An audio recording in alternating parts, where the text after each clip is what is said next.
समय का पहिया घूमता है, ऐसा ही कुछ हो रहा है। इस वक्त ग्रीनलैंड के लिए डेनमार्क भारत से मदद मांग रहा है, वहीं जर्मनी भारत और ब्राजील दोनों से मदद मांग रहा है। लेकिन ब्राजील को लेकर मार्को रूबियो ने ऐसा क्या कहा है जो दिखला रहा है कि इस उथल पुथल के बीच में दुनिया भारत की तरफ क्यों मुड़ रही है। जियोपॉलिटिक्स में बहुत कुछ चल रहा है, हमेशा की तरह जानने को मिलेगा बहुत कुछ। आइए जानते हैं इन खबरों को विस्तार से। ये वाला सीन याद है आपको, जब लूला अपने पैरों पर पैर को चढ़ाकर कुछ इस तरीके से बैठे हुए थे जो डोनाल्ड ट्रंप को बिल्कुल भी अच्छा नहीं लगा होगा। डोनाल्ड ट्रंप को छोड़िए, ये देखने को मिला था कि बैठे सहयोगियों को भी अच्छा नहीं लगा था। लूला की बॉडी लैंग्वेज उस समय ऐसी थी जिसमें दिख रहा था कि लूला अपने स्वाभिमान से, कॉन्फिडेंस से भरे हुए हैं। लेकिन अभी का सीन क्या है, लैटिन अमेरिका के देश इस वक्त बुरी तरीके से डरे हुए हैं।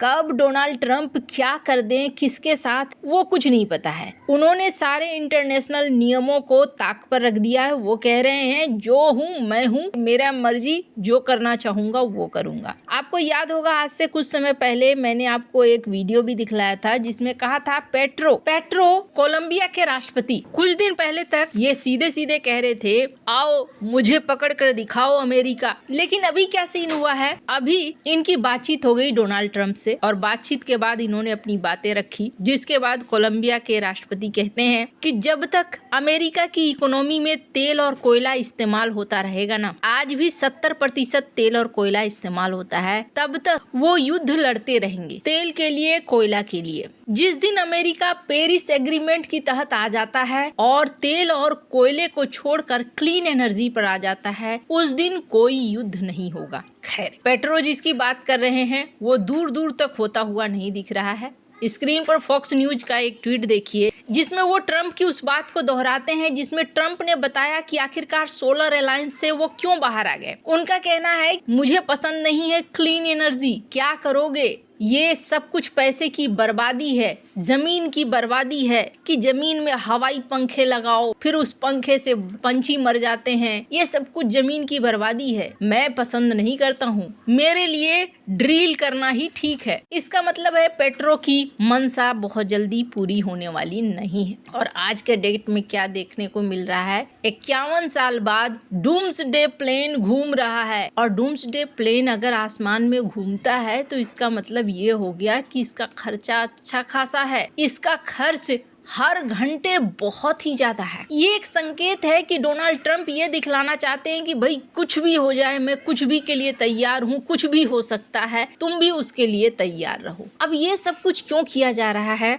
अमेरिका के वर्चस्व को एक बार फिर से आगे लाने के लिए। मार्को रूबियो का एक वीडियो बहुत महत्वपूर्ण है, पर उस वीडियो से पहले मैं आपको बता दूं, भारत के तरफ सिर्फ एक देश नहीं कई देश दौड़े चले आ रहे हैं। ब्राजील के साथ भारत ने कई तरह के कॉन्ट्रैक्ट भी साइन करने शुरू कर दिए हैं। स्क्रीन पर आप देख सकते हैं अदानी ग्रुप के साथ ब्राजील की डिफेंस कंपनी के एग्रीमेंट साइन हुए हैं जिसमें भारत के अंदर एम्बरर विमान बनाए जा सकते हैं। वहीं दूसरी तरफ ब्राजील के राष्ट्राध्यक्ष जल्द ही भारत आने वाले हैं। पर ब्राजील को लेकर क्या अमेरिका खुश है? स्क्रीन पर इस वीडियो को सुनिए। Brazil, in our hemisphere, largest country in the Western Hemisphere south of us, cut a trade deal with China. They're going to, from now on, do trade in their own currencies, get right around the dollar. They're creating a secondary economy in the world, totally independent of the United States. We won't have to talk about sanctions in 5 years because there'll be so many countries transacting in currencies other than the dollar that we won't have the ability to. Marco Rubio का कहना है कि Brazil हमारे शत्रु देशों के साथ मिलकर डॉलर को झटका देना चाह रहा है। ब्राजील के राष्ट्रपति ने कई बार कहा है कि हमें डॉलर पर निर्भर नहीं रहना चाहिए, हमें दूसरी करेंसी पर निर्भर रहना चाहिए, अपनी ब्रिक्स की करेंसी होनी चाहिए। इसके काफी बड़े सपोर्टर रहे हैं ब्राजील के राष्ट्रपति। अब यहाँ देखने को मिल रहा है कि अमेरिका सीधे सीधे कह रहा है कि अगर आप डॉलर को खत्म करते हैं तो हमारे वर्चस्व को खत्म करते हैं और हम ऐसा होने नहीं देंगे। अब आप जरा सोचिए कि अगला नंबर क्या ब्राजील का है। अब ये बिल्कुल साफ साफ सुथरे सुथरे लैंग्वेज में बोल रहे हैं। जैसा मैंने कहा ट्रंप प्रशासन इस वक्त खुला बोल रहा है, उन्हें जो चाहिए घुमा फिरा कर नहीं कह रहा है। तेल चाहिए तो तेल कह रहे हैं, डॉलर को लेकर ये साफ कह रहे हैं कि तुम डॉलर लेकर आगे बढ़ना, डॉलर को छोड़कर आगे बढ़ना चाहते हो, ये हमें बर्दाश्त नहीं है।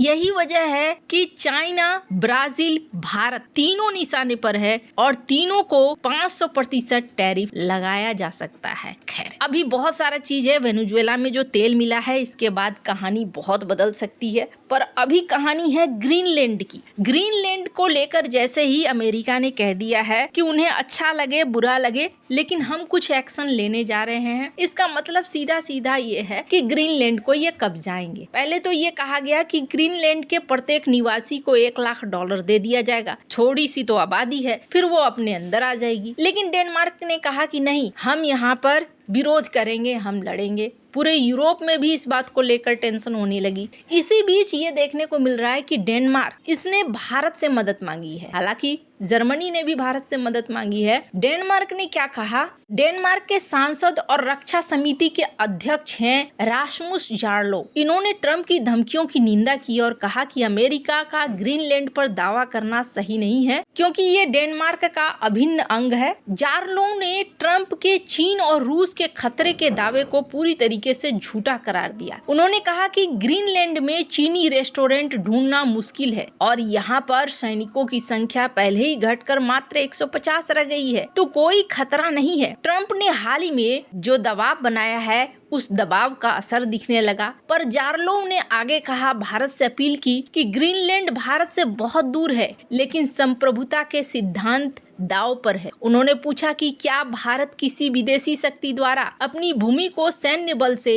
या स्थानीय लोगों को रिश्वत देकर हड़पने की स्वीकार करेगा। उन्होंने चेतावनी दी कि यदि इस चीज को सामान्य बनाया गया तो दुनिया अराजकता में डूब जाएगी और अंतर्राष्ट्रीय व्यवस्था खतरे में पड़ जाएगी। ये मुद्दा दुनिया का है, इसलिए महत्व रखता है। अब ये जहां भारत से मदद मांग रहे हैं, तो वहीं जर्मनी के भी तरफ से एक बयान आया है। जर्मनी के राष्ट्रपति फ्रैंक वॉल्टर स्टाइनमेयर ने, उन्होंने कहा है कि दुनिया की व्यवस्था टूट रही है और अब भारत और ब्राजील जैसे देश सामने आए और एक्टिव भूमिका निभाए। जर्मनी के राष्ट्रपति का कहना है कि दुनिया की व्यवस्था में दरारें आ रही हैं, जो पहले सहयोगी थे अब विरोधी हो गए हैं और दुनिया लुटेरों की मांद हो गई है। जो बेईमान जो चाहे जिस क्षेत्र पर, जिस इलाके पर कब्जा करना चाहें कर सकें, शक्तिशाली लोग कुछ भी कर दें, ऐसा करने की कोशिश हो रही है। अब सवाल ये उठता है कि ये सब भारत से ही मदद क्यों मांग रहे हैं, चाइना से मदद क्यों नहीं मांग रहे हैं? तो सबसे बड़ी बात यह है कि वेनेजुएला में चाइना के इतने ज्यादा निवेश होने के बावजूद न चाइना ने